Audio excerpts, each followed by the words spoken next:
Goedemorgen meneer. Goeiemôre, môre sê.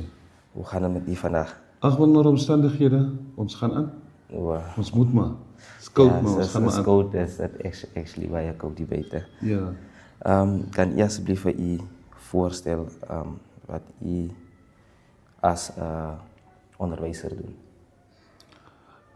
Ja, ek is Anthony Olijn. Ek is bevoorreg om saam met jou te gesels. In die sin dat jy ook een van my skoolkinders destyds was. Maar nou ja, ek is I'm always 39, 40 years now in the teaching profession. En ek gaan nou in elk geval klaarmaak. Maar ek is oorspronklik van Olifantshoek gebore en getoe daar. Maar ek het baie lank skool gehou op Singleton. Vir 23 jaar, daarna het ek was bevorder na die band toe waar ek prinsipaal was vir 7 jaar. En toe het ek teruggekom en weer hier by ons ou Dingleton skool net kom uithelp. Maar my 3 maande uithelp het nou gerek na 7 jaar toe. Ja. Wat het vir u soos geïnspireer om die loopbaan te volg van onderwijs? Ag, boet, meneer, dit van skool af al, dink ek het ek 'n passie gehad vir die onderwys. Die regte was ook my belangstelling, maar mense wil dit nie altyd as verskoning gebruik nie, jy weet. Op daai stadium in my grootraak jare was geld maar 'n probleem, dit was skaars en ons ouers kon dit nie regtig bekostig nie, veral as jy nog ongeletterde ouers gehad het. So op daai stadium universiteit toe te gaan om te gaan leer vir prokureur of wat was nogal 'n bietjie moeilik finansiëel gesproke en dit is waarom ek maar op daai stadium die goedkoopste uitweg gekies het deur onderwyskollege toe te gaan. En so het ek begin as 'n aspirant onderwyser en ek dink 'n sukses van my loopbaan gemaak. Maar soos in meneer se ervaring al die jare wat meneer in onderwys gewees het, wat dink meneer as die een ding, like die challenges wat, of kom ons sê in nou se tyd en wat is die grootste challenge vir leerlinge? Gekompliseerde vraag. In die sin van, dis sekere 'n vraag wat ons kan die hele dag 'n debat daaroor voer. Ja. Dis eintlik nie moeilik nie, maar daar's baie redes wat verskaf kan word rondom die uitdagings van ons hedendagse kinders. Die onderwysstelsel, met alle respek gesê, het eintlik die onderwys gedwing of gelaat waar hy nou is, wat meer negatiewe gevolge het vir ons jeug. En ongelukkig, behalwe as jy as ouer dit nie in die huis keer of hokslaan nie, ongelukkig word ons kinders, ons jong kinders blootgestel in 'n wêreld wat vir hulle soms baie moeilik maak. En 'n mens ek kry soms ons jeug jammer. Maak nie saak wat 'n teregwysing jy vir hulle kan gee nie, maar die geweldige druk wat hulle ervaar onder hulle peers en die samelewing, is ek eintlik bly ek het nie groot geraak as kind in hierdie tyd nie. Ja. Want ek kan dit sien, die geweldige druk wat ons jong mense moet deurgaan. So gaan u sê dat soos 'n verandering wat u gesien het wat aan mekaar gestyg het met die jare soos dit opgaan. Ongetwyfeld. En dit kan toegeskryf word aan die verandering van die tyd, waarin ons niks kan doen nie. Verstaan? Vandag en môre gaan nooit dieselfde wees nie. Sal ook nie volgende jaar dieselfde wees nie. Ons lewe in 'n veranderde wêreld en ongelukkig moet ons aanpassings maak soos die tyd verloop. Ongelukkig moet ons baie goed verander. Ons tegnologie het verander op 'n daglikse basis. En al hierdie klomp faktore dra daartoe by dat die jeugsom stambel, jy weet. Jy het nou van tegnologie gepraat. Nee. 'n mens gaan vinnig die assumption maak dat omdat daar so baie tegnologie is, vandag se kinders gaan nie sukkel met iets soos lees nie. Maar 'n mens kry nog steeds baie gevalle waar kinders sukkel met lees. Kom ek sê vir u so, meneer, kom ek sê nou vir u so dat.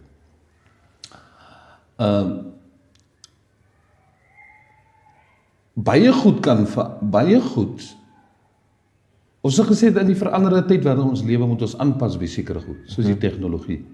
Maar daar is fundamentele goed in ons lewe, fundamentele goed, wat die tegnologie nie vir jou mee kan help nie.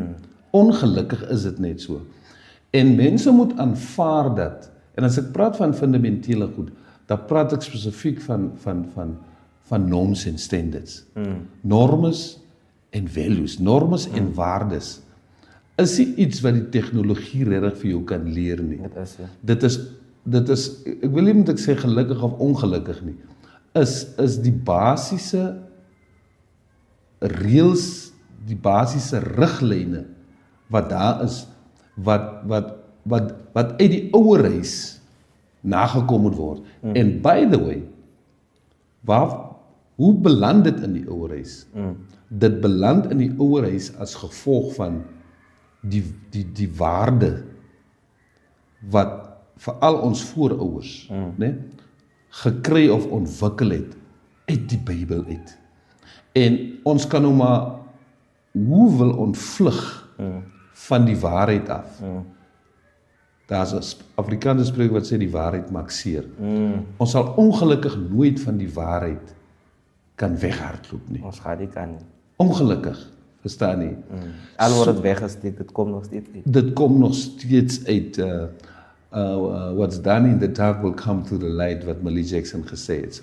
So, ons moet in ons daaglikse lewe moet ons moet realisties wees en ons moet lewe met die waarheid. Dit help nie ons gaan die waarheid wil omseil nie. Ja, dit help nie. Kan u ons dalk vertel van die tyd toe u nog 'n jeug was, hoe was dit geweest daai tyd? Want soos u tevore gesê het, u kry vir ons jong mense van vandag kry u jammer, want daar is so baie druk wat met dit kom. En daai tyd, hoe was dit geweest in terme van soos die druk, was daar 'n druk of was daar nie regtig nie? In enige tiener of 'n jong mens ervaar of kom druk.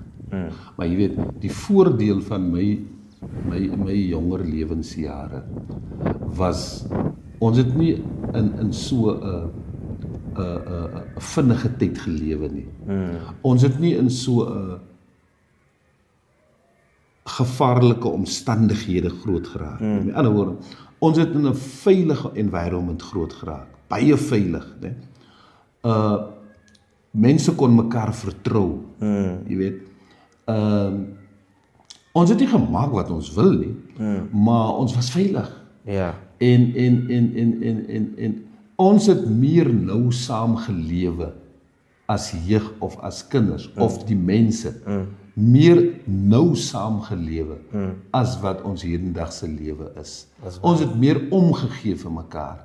Ons het was openlik meer met mekaar. Ons het die een se laste was die ander een se laste, jy weet. Die een se nood was die ander een se nood. Vriende was nog, as mense dit so moet noem, ek wil my verstou deur te sê, vriende was nog ware vriende dit. Dit was vriende op wie jy kan steun, jy weet. Ons het staat gemaak op mekaar. Ons kon hulp verleen. Dis waar die term uitgekom het van 'n village raises a child. Exactly. Nie net een mens. Doodreg. Dit was die tyd is dit nog net so. Ja. Hedendags lewe ons vir onsself. Nee, maar die wêreld dwing ons daartoe. Want dit te gevaarlik geraak. Verstaan jy? Onze omgewing het gevaarlik geraak, sodat jy wil maar net vir jouself beskerm. En die mense om jou is amper soos 'n hen wat sit op sy eiers, nee. Die mense om jou onmiddellike familie, is die mense wat, jy gee net vir hulle eintlik om. Jy, is nie dat jy wil nie, maar jy word daartoe gedwing. Jy het hy van ons, die ouer geslag het nog die gemoedelike gevoel of hart, om te kan omgee, om te kan meer doen. Maar lewensomstandighede dwing jou om nie te wil wees soos ander mense is nie, maar dit dwing jou tot 'n punt waar jy vir jouself mee sê, ek moet net die belangrikste doen. Jy weet, ongelukkig, dit is die trant van ons lewe. Ja, nee, ek verstaan. En as ek terugkom na jou vraag toe van die jong mense, en dis iets wat ek ons jong mense vandag mee wil waarsku, of ja, waarsku en hulle moet die lyn baie dun sny met dit. There's a huge difference between challenges and temptations. Uitdagings en versoekings, daar's 'n groot verskil.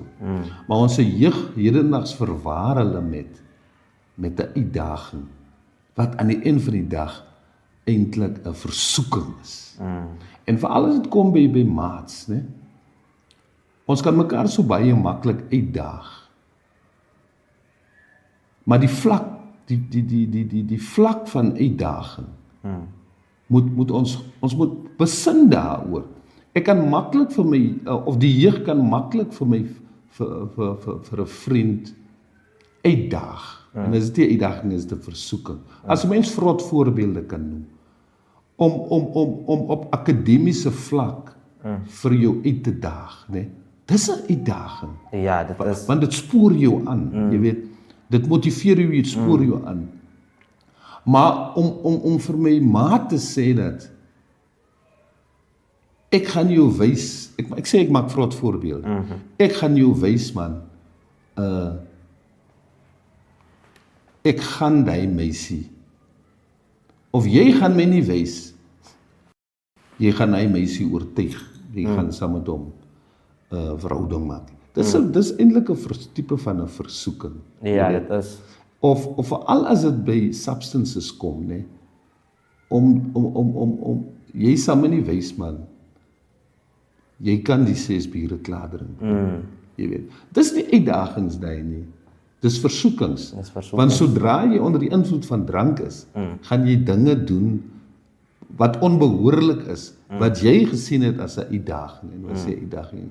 Jy was eintlik versoek. Ja. Nou, as u die datum June 16 kyk, wat beteken dit vir u persoonlik? Meneer, in ons geskiedenis, né?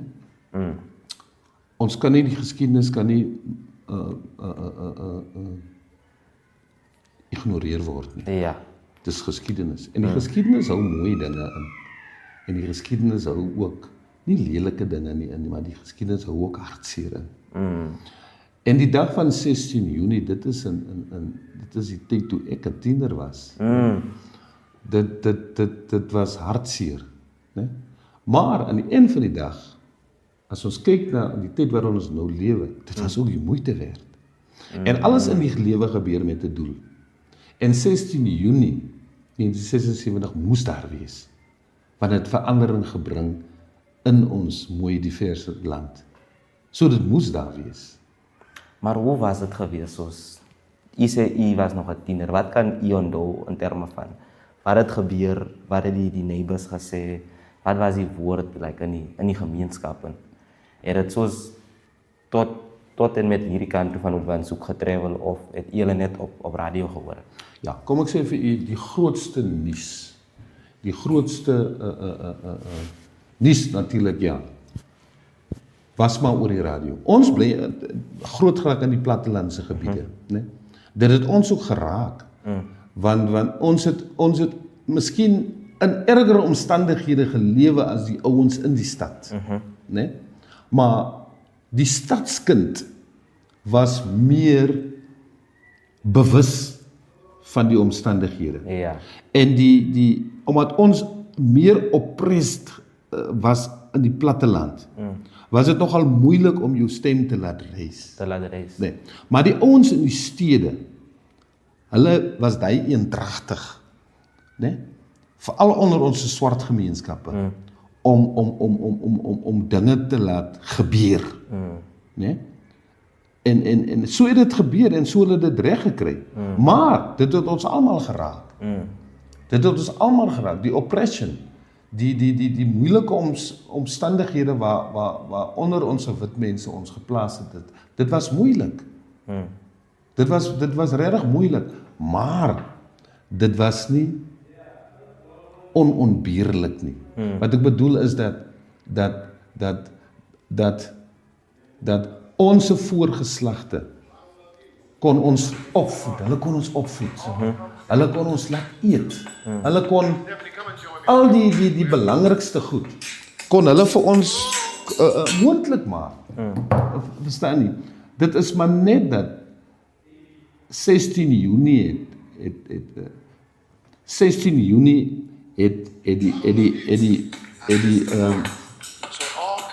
die veranderde nuwe Suid-Afrika eintlik begin. En veral ook die feit dat die jeug so betrokke was. So kan 'n mens sê soos even 1994 het iets soos die jeug ook tydge 'n invloed gehad om dit te laat gebeur. Groot invloed. Ek sou sê 16 Junie was die, sê maar die beginpunt van die vrymaking van Suid-Afrika. Nee? En dit is wat die jeug gedoen het. En waarvoor ons as Suid-Afrikaners nou nog moet dankbaar wees. Vir die guts wat die jeug op daai stadium geneem het. Nee? Hulle het hulle lewe opgeoffer. Behalwe ons aktiviste, soos die vader van ons nasie, Madiba, Walter Sisulu, Oliver Tambo, behalwe hulle, het die jeug in 1976 tot en met die 80er jare, hulle was eintlik die dryfveer tot hierdie nuwe Suid-Afrika. So, ja, maar vandag se jeug gaan dit, hulle gaan niks daarvan weet nie. Ek voel vir vandag se jeug sien hulle nog steeds June 16 soos daai. Want vir my voel ek, even na die gesprek, dat is iets wat ek hiervan geweet het, die wat nou actually weer bykom by my kennis. Soos u gesê het, dat het gedryf dat het actually die freedom begin. Exactly. Tot en met 94. Maar vandag se jeug, hoe sien hulle jeugdag? Hulle sien dit nog net as 'n vakansiedag. Ongelukkig. Vandag se jeug het gebore toe word jeugdag alreeds gevier. En met die jare, vandag se jeug ken nie die waarde van 16 Junie regtig nie. Nee? Die eintlike waarde van 16 Junie ken hulle nie regtig nie. En vandag se jeug, met alle respek gesê, baie toon absoluut niks, geen belangstelling of min belangstelling in die geskiedenis. Spesifiek die geskiedenis van Suid-Afrika nie. Waarvan af ons kom nie. So jeugdag is vir hulle net ook 'n vakansiedag. Nee? Dit is ongelukkig so, jy weet. En die mense wat oor jeugdag kan praat, is byvoorbeeld my tydgenote en my ouers, ons voorgeslagte, om regtig die jeug bewus te maak van die waarde van jeugdag, waarvan af dit kom en waartoe dit gelei het, en die voordele wat ons vandag het as gevolg van jeugdag. Is dit belangrik?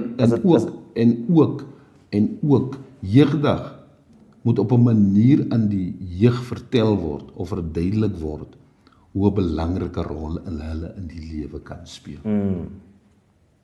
So is dit 'n nood dat vandag se jeug moet herinner word voor dit te laat word. Obvious. Ons moet daar moet daaroor gepraat word. En ek dink daar moet meer openbare praatjies jaarliks oor jeugdag gepraat word. En jy het aan die begin vir my iets genoem wat tog so belangrik is. Oor ons kalendermaande gaan daar voortdurend gepraat word van dit is kankermaand, dit is vroue maand, dit is en Junie maand, soos jy terecht gesê het. Jeugdag, die bewusmaking van jeugdag en die belangrikheid van jeugdag moet gevier word vanaf 1 June tot die einde June. Die maand moet bekend staan as Youth Month. Youth Month, jeugmaand. En ons moet nie net konsentreer op die 16de Junie om oor jeugdag te praat nie. Daar moet deurlopend in die maand Net jeug. met die jeug geconsulteer word, die waarde van die jeugdag verduidelik en vertel die geskiedenis van die jeugdag. En ek dink dan gaan dit meer 'n groter impak op die jeug hê. Sure. Nee, ek begin nou voel nou die waarde wat die ding actually wat ek doen, wat dit inbring, as dit ernstig opgevat word. Ja. Die jeug. As daar enige iets wat u kan, soos vir die jeug van vandag sê?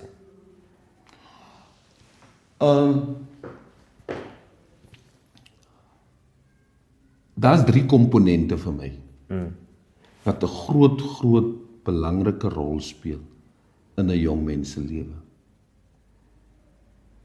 Iemand het dit so mooi vergelyking gemaak met 'n 3-been-pot, né?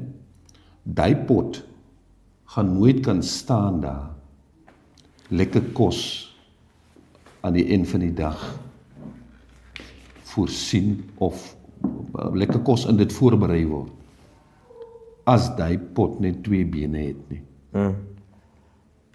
Of net 1 been nie. So met sy 3 bene of sy 3 bene van 'n pot, is hy staande om vir ons 'n lekker maaltyd te gee. En daai 3 komponente in ons lewe, in die jeug se lewe, beskou ek as die huis, die kerk en die skool. As ons jeug daai 3 komponente as belangrik sien, en wat elke komponent is en beteken, of verwag, wat elke komponent van hom verwag, dan gaan ons meer kinders kry met vision. Dan gaan ons meer kinders kry wat besef wat die lewe regtig is, waaroor die lewe gaan. Want dat hy 'n grondslag. In die huis, in die kerk, die geestelike sy, en die waarde van skool, die waarde van opvoeding. En ek wil nie uitbrei op elkeen nie, want dit gaan te lang wees. Maar in die huis, as die jeug, maar veral ons ouers, kan begin besef die jeug het dit baie belangrik nodig, is dat ouers moet verantwoordelikheid neem vir hulle kinders. En hulle kinders die basiese waarde en normes in die huis leer. En dit sluit die jong ouers ook. Dit sluit jong ouers in. En sodra die fundament gelê is, gaan hy outomaties oorspoel na die kerk toe. Want ouers gaan sy kind, in die stelsel gaan hy die kind leer, hoe belangrik sy geestelike lewe is. Outomaties gaan die ouers sorg dat sy kind by die kerk uitkom. En wat gaan by die kerk gebeur? Ons kerkleiers, ons predikante, gaan sorg dat hy geestelik binne groei. Dat hy meer besef die belangrike die rol wat die Here in ons lewe speel. En van daar af die kerk gaan hy oorspoel na die skole toe.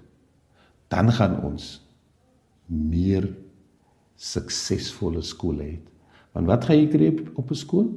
Jy gaan dissipline kry op 'n skool. Want dissipline is by die huis, dissipline is by die kerk.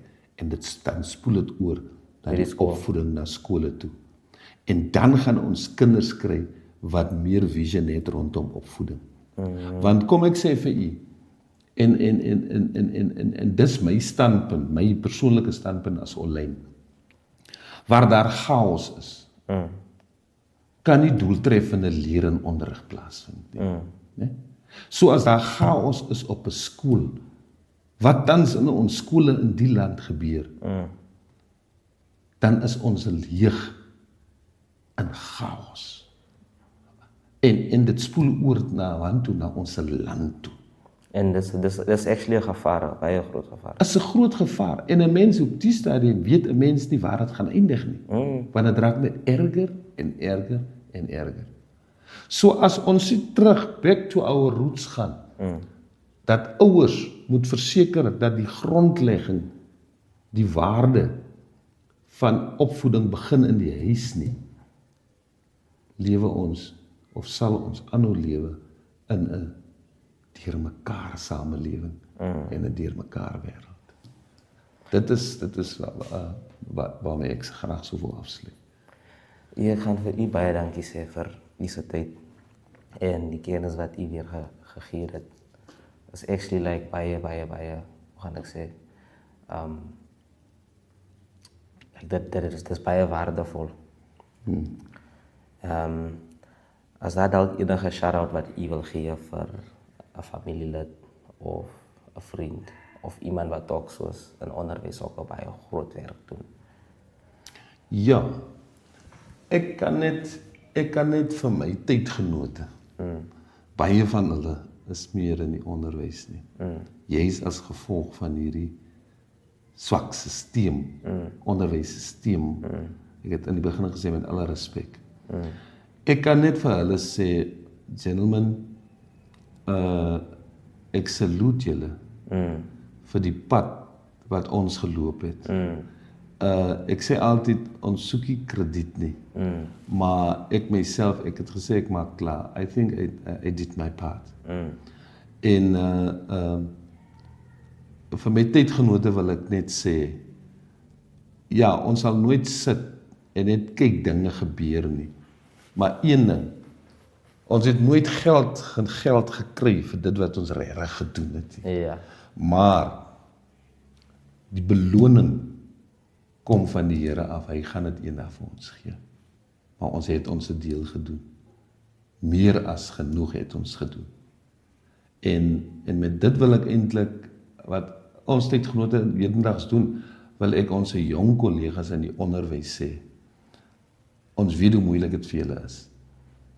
Alle sterkte vir dit, maar maak maar altyd net die beste van die slegste. Maar ons kan net vir julle voorbeding doen en net vir julle alle sukses toewens. Maar ongelukkig is hulle in 'n posisie nou in die onderwysstelsel wat nie in ons tyd was nie. In ons tyd het ons nog kon ons kinders leer. Hedendaags wil kinders ouers leer of onderwysers leer. Nee, baie dankie meneer.